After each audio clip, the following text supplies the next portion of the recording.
Une motion de censure est introduite par le groupe parlementaire de Yewwi Askan Wi non favorable à la déclaration du Premier ministre. Une caution d'expertise juridique nous sera livrée par le professeur et juriste Aliou Dia. Le retour de Pape Alé Niang en prison irrite la presse à bout de souffle aux interminables médiations et visites. Momar Diong de la CAP annonce le boycott général dans 2 jours.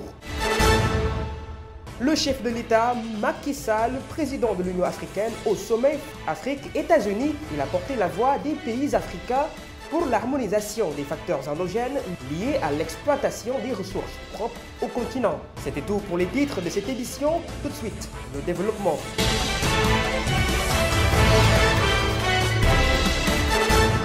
Bonsoir et bienvenue si vous nous rejoignez à l'instant dans cette édition. C'est lui qui conduit les politiques du gouvernement, Amadou Ba, qui vient de défendre ce pourquoi il a été nommé depuis le 17 septembre à sa déclaration de politique générale hier, une responsabilité du Premier ministre aux multiples enjeux relatifs au contexte politique majeur qui se dessine, nous explique Mamadou Albersi, analyste politique. Nous l'écoutons. Il a fait une déclaration, mais il a intégré le vote du budget.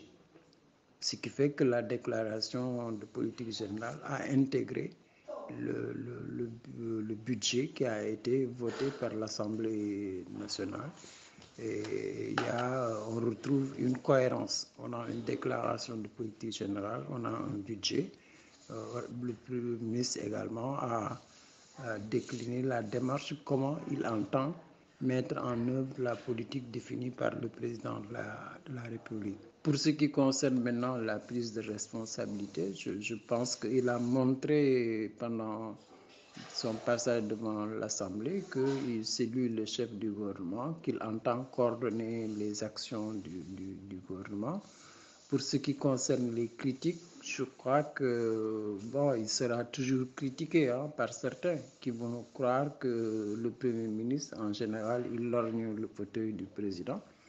C'est à lui d'éviter de prêter le flanc. Il aura des adversaires, que ce soit au niveau de la paire ou au niveau de Benno. Il y a des querelles d'ambition. Donc, il est, en tant que chef du gouvernement, en tant que responsable politique, il fera l'objet de critiques. C'est à lui maintenant de prendre ses responsabilités en tant que chef de gouvernement, qu'il assume sa responsabilité de chef d'orchestre et qu'il assume également, s'il y a des conflits d'ambition, c'est à lui de faire face à ces conflits d'ambition, soit à l'intérieur du gouvernement ou à l'intérieur de la mouvance présidentielle. Il devra prendre ses responsabilités politiques. Après les députés de l'Assemblée nationale qui ont passé au peigne fin la déclaration de politique générale du Premier ministre, c'est au tour des citoyens sénégalais de l'apprécier diversement.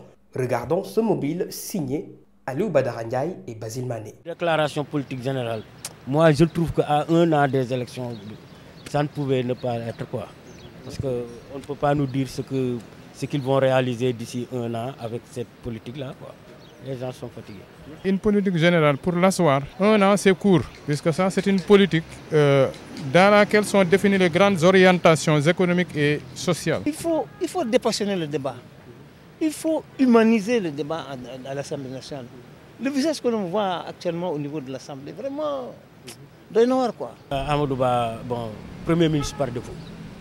C'est mon avis, parce qu'il y a un moment où, avec la situation politique de ce pays-là, alors que le gouvernement commence à fonctionner, je n'avais pas vu quelqu'un que Macky Sall pouvait amener à ce côté parce qu'il était un peu seul. Moi, je l'ai dit tantôt, j'ai confiance en lui personnellement. Je sais qu'il a vraiment les connaissances qu'il faut, machallah. En tout cas, personnellement, j'ai confiance en lui. Je reconnais qu'il a des qualités, mais moi, ce que j'approuve en lui quand même, c'est son calme et sa modestie. Je ne sais pas réellement ni, mais c'est un personnage calme quoi. Il a changé de position parce qu'avant, lui vraiment, il défendait que le président ne pouvait pas avoir 3e mandat. Moi, à mon avis, le 3e mandat, vraiment, il faut mettre ça à terre. Ça, c'est mon avis. Moi, je ne suis pas politicien, mais vu la jurisprudence, Maître Abdoulaye Wade, le 3e mandat, à mon avis, il ne faut pas aller à ça quoi. Le problème du 3e mandat, c'est comme une épée de Damoclès qui pèse sur la tête des Sénégalais. Les gens n'ont qu'à avoir le courage de dire ce qu'ils pensent sur ça. Ils n'ont qu'à dire si le président va se présenter ou pas. Je vous l'annonçais tout à l'heure dans les titres, une motion de censure qui désapprouve la politique que défend le gouvernement sénégalais en place. Le groupe parlementaire Yewwi Askan Wi se démarque de la lancée selon la loi constitutionnelle numéro 2016-10 du 5 avril. Assurons-nous de la caution du professeur et juriste de formation Aliou Dia. Le voici son extrait. La motion de censure, c'est le principal moyen dont dispose un Parlement, notamment l'Assemblée nationale au Sénégal. Pour être recevable, la motion de censure doit être signée par une dizaine des députés composant l'Assemblée nationale. Pour que la motion de censure également soit adoptée, il faut qu'il y ait ce qu'on appelle la majorité absolue.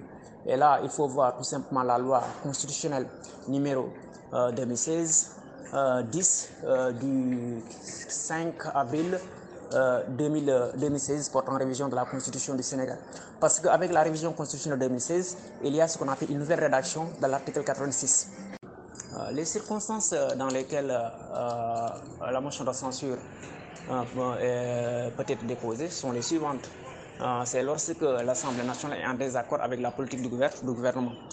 C'est-à-dire que lorsque l'Assemblée nationale, les députés, veulent montrer leur désapprobation par rapport à la politique gouvernementale, dans ce cas d'espèce également, la loi leur permet d'utiliser ce qu'on appelle la motion de censure. Ça, c'est une arme utilisée par les députés.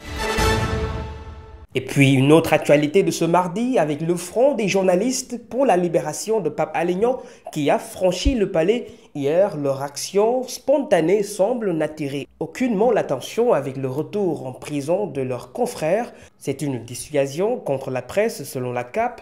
La demande de mise en liberté provisoire par les avocats de Pape Alé Niang est en suspense depuis le 9 décembre. Voici Ibrahima Lissa Faye, membre de la coordination des associations de presse du Sénégal. Ses propos sont recueillis par Aliou Badara Ndiaye et Basile Mané. Que tard dans la soirée, Pape Alé Niang est retourné à la prison de Sébikotane, malgré son état très critique.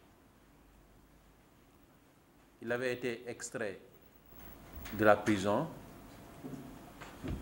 le vendredi passé, dans la nuit, parce que l'administration pénitentiaire ne pouvait pas prendre la responsabilité de le garder et surtout de se réveiller avec vraiment une surprise désagréable. Il a été ramené en prison en représailles de l'action d'éclat que nous avons faite hier à l'Assemblée nationale. Et donc, on peut croire, on peut même dire, sans oser, sans être démenti, que les autorités sont dans une sorte de bras de fer. Nous avons fait une action d'éclat à l'Assemblée nationale et la nuit, ils ont pris la décision de ramener Pape Alé Niang dans sa cellule à la prison de Sébikotane. Alors, la conséquence c'est quoi? Parce que Pape Alé Niang a décidé de poursuivre sa grève de la faim et il a pris une décision radicale et irrévocable de ne plus quitter sa cellule, de ne plus recevoir aucune visite et même de ne plus prendre de soins, recevoir de soins. Il est prêt pour le sacrifice suprême. Restons toujours dans cette actualité avec celle que je vous annonçais dans les titres. Cet abandon à leur propre sort, sans issue à la longue lutte, entraîne une transition décisive et cette fois-ci tranchée, celle du boycott des activités gouvernementales jeudi et vendredi prochain. Momar Diong, membre de la CAP. Nous sommes obligés, devant une situation de cette nature, à passer à la vitesse supérieure.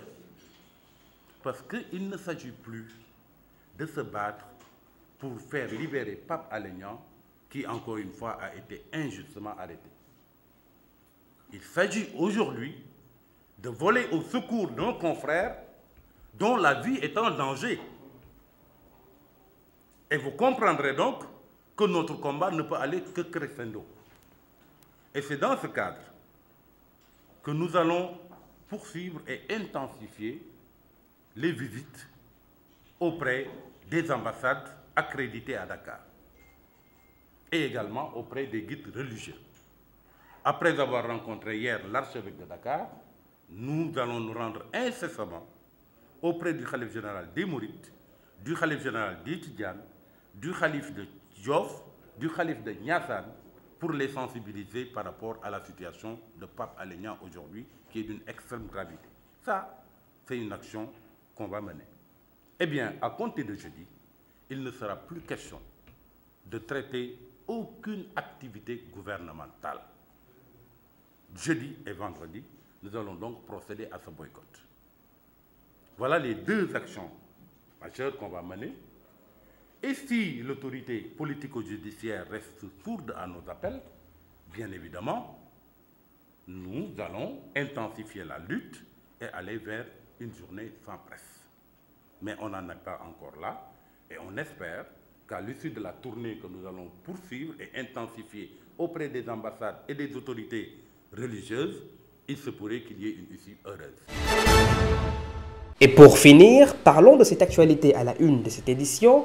Nous n'en sommes pas responsables, une affirmation tonitruante sur la menace planétaire. Le président Macky Sall s'exprimait à l'occasion du sommet Afrique-États-Unis Atlantic Council qui se tient actuellement à Washington DC. Un appel du pied est fait par le président de l'Union africaine aux Occidentaux d'intégrer les facteurs de développement endogènes sur les ressources des pays africains. Regardez. 95% des réserves de métaux, du groupe, du chrome et du platine.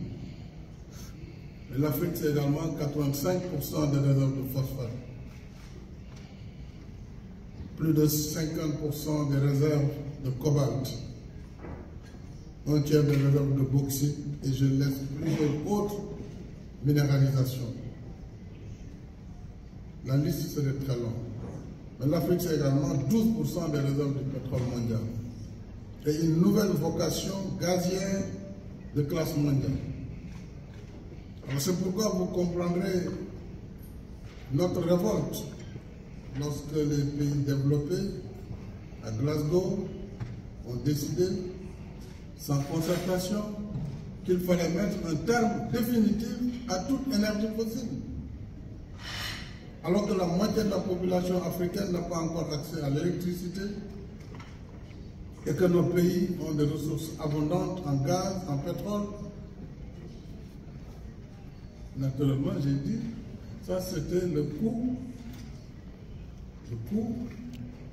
d'assaut final, l'estocade finale contre l'Afrique. Ce n'est pas acceptable. Comment peut-on dire à un continent si pauvre, sur le plan du développement, pas des ressources, que laissez vos réserves dans le sous-sol, puisque la planète est menacée, nous le savons tous, mais nous n'en sommes pas responsables, et vous le savez tous, puisque nous ne sommes pas industrialisés, nous ne pouvons pas polluer.